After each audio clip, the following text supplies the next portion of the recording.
Welcome back to my channel सारिकाच रेसिपीमध्ये मी सारिका तुम्हा सर्वांचं मनापासून स्वागत करते। आजची आपली स्पेशल रेसिपी आहे बघा।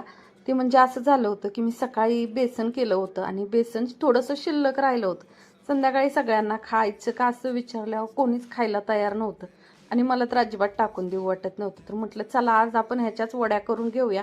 ह्याच्यात एक 2-3 गोष्टी अशा टाकलेल्या आहेत की त्याच्यामुळे आपल्या वड्या ज्या आहेत ते एकदम छान आणि कुरकुरीत अशा होतात।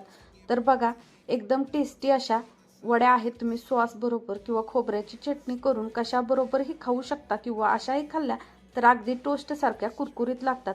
त्यासाठी बघा मी घेतलेला आहे 10 ते 15 लसणाच्या पाकळ्या आणि अर्धी कोथिंबीरीची गड्डी। तर हे कोथिंबीरीच्या वड्याचाच प्रकार आहे पण एकदम टेस्टी आणि ह्याच्यामध्ये आपण ज्या गोष्टी टाकणार आहोत त्यामुळे खरंच ह्याची टेस्ट खूप वाढते। तर बघा मी कोथिंबीर सगळ्यात पहिली बारीक करून घेते। लसूण आणि कोथिंबीर जेवढी मिक्सरमध्ये बसत होती तेवढीच घेतली आणि बारीक करून घेतली। बराच वेळा आपल्या घरात काय होतं तर सगळेच जण असं करतात की काय राहिलं तर ते खायला नको आणि भाजी करून खास करून कोणीच खायला मागत नाही डबल। तर बघा ते नाश होऊ नये म्हणून मी ही पद्धत केली होती जेवणामध्ये। तर बघा कोथिंबीर घेतली राहिलेली, त्याच्यामध्येच परत मिक्सरच्या भांड्यामध्ये 1 चम्मच जिरं 1 चम्मच ओवा टाकलेला आहे ज्याने की पोट मध्ये काही गडबड होऊ नये। त्याचबरोबर पांढरे तीळ तुम्ही थोडेसे आत्ता आणि थोडे नंतर टाकायचे आहेत तर ते आपल्या आवडीनुसार करा। चला तर मी ते बारीक करून घेते। त्याचबरोबर मी एक परात घेतली आणि जे सकाळी बेसन केलं होतं ना ते राहिलेलं बेसन मी एक डब्बा घेतलेला आहे। तर मी बेसनमध्ये हिरवी मिरची लसूण अद्रक हे बारीक करून टाकलेलं होतं, त्याचबरोबर कांदा असं मी बेसन केलेलं होतं। त्याची सेपरेट रेसिपी नक्की टाकेन। त्याबरोबर ह्याच्यामध्ये मी पांढरे तीळ लाल मिर्च पावडर चवीनुसार आणि हे जे आहे ते भगरीचं पीठ असतं म्हणजेच वरवीच्या तांदळाचं पीठ असतं ते घेतलेलं आहे। ते नसेल तर तुम्ही तांदळाचं पीठ टाकलं तरीही चालेल। ही जी आपण पेस्ट केली होती ती टाकलेली आहे। त्याचबरोबर ह्याच्यामध्ये चवीनुसार मीठ टाकायचे। चला मी मिक्सरचं भांडं पूर्ण साफ करून घेतलेलं आहे। तशी तर गरज नाही, आपल्याला ह्याच्यामध्ये आणखी एक पदार्थ बारीक करून घ्यायचा आहे ते म्हणजे पोहे। मी अर्धी वाटी पोहे भिजत घातले होते आणि ते मिक्सरला बारीक करून घेणार आहे। त्याचबरोबर रवा 2 चम्मच घालायचा आहे। रवा पोहे घातल्यामुळे आपले वड्या ज्या आहेत त्या कुरकुरीत खुसखुशीत होतात। त्याचबरोबर भगरीचं पीठही आपण घातलेलं आहे। बघा मी पोहे बारीक करून घेतले। आता ते पोहे आपण ह्याच्यात मिक्स करायचे आहेत। त्याच अगोदर मी एक चाळणी घेतली, चाळणीला तेल लावून साईडला ठेवलेलं आहे कारण परत हात खराब झाला की तेल लावता येणार नाही। त्यासाठी बघा मी तेल लावून बाजूला ठेवलेलं आहे। एका साईडला पाणीही उकळायला ठेवलेलं आहे। एक 4 ते 5 थेंब लिंबू पिळून घ्यायचे। आता हे जे मिक्सरच्या भांड्यामध्ये आपण पोहे बारीक करून घेतले होते ते टाकून घ्यायच्यात। त्याचबरोबर आणखी एक पदार्थ टाकायचा आहे आपल्याला ह्याच्यामध्ये, त्याच्यामुळे व्हिडिओ कुठेही स्किप न करता कंटिन्यू पहा।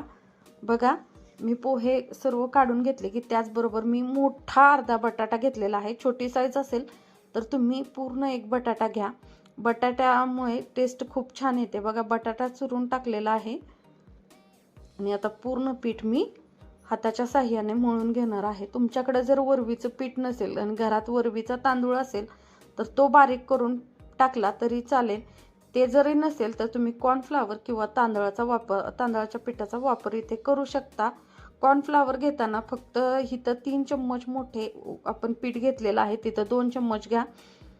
चला तर आपलं चांगलं बॅटर एकत्र करून झालेलं आहे पूर्ण।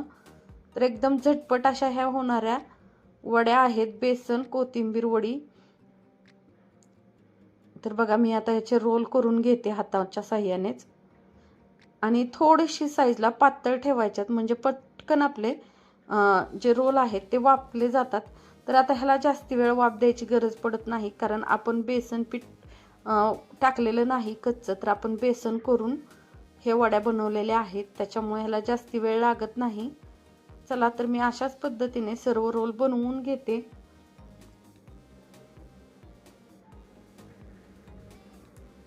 साधारण मोठे 4 रोल झालेले आहेत माझ्या ह्या वड्यांचे।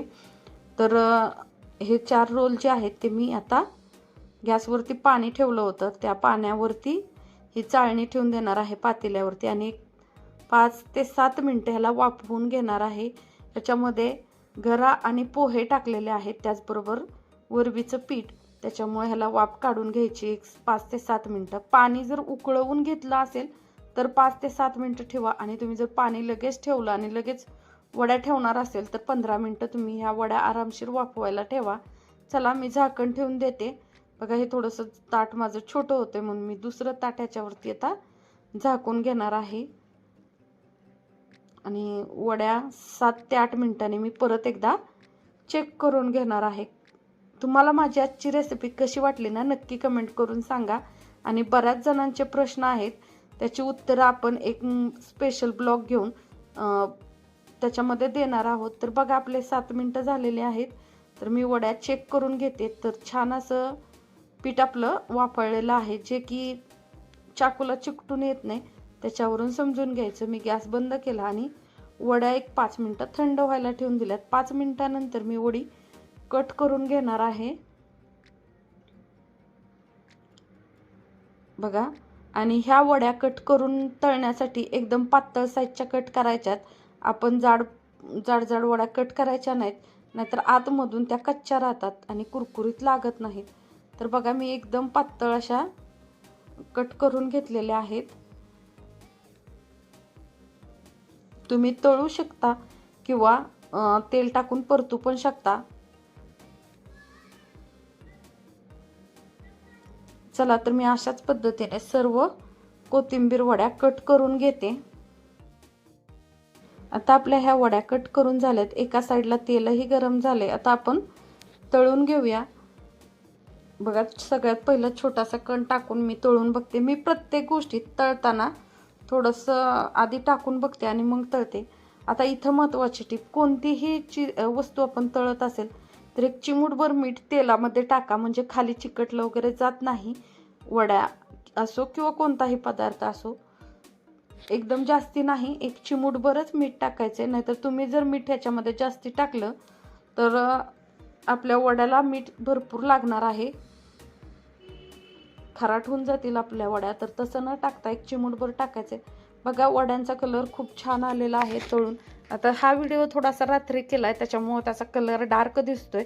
तुम्हाला हवं त्या कलरवरती तुम्ही तळू शकता.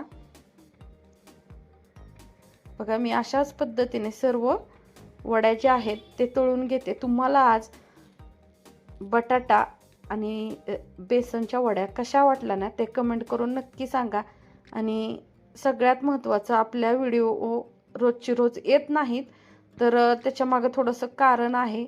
ज्यावेळेस येतील त्यावेळेस मी एक पोस्ट नक्की टाकणार आहे, तिथे जाऊन नक्की तुम्ही व्हिडिओ चेक करा. बघा मस्त अशा कुरकुरीत खुसखुशीत ह्या वड्या लागतात आणि दिसायलाही किती सुंदर झालेल्या आहेत. आपलं बेसन वायाला न जाता आपण ह्याच्यापासून हा प्रयोग केलेला होता, कारण मुलांना खायचं नव्हतं. मग म्हटलं ह्यांना असं नाही तर असं खायला घालायचं, वाया नाही घालवायचं, त्यासाठी हा व्हिडिओ होता. चला तर तुम्हाला आजचा व्हिडिओ कसा वाटला ते नक्की सांगा. भेटूया पुढच्या व्हिडिओमध्ये. Bye bye.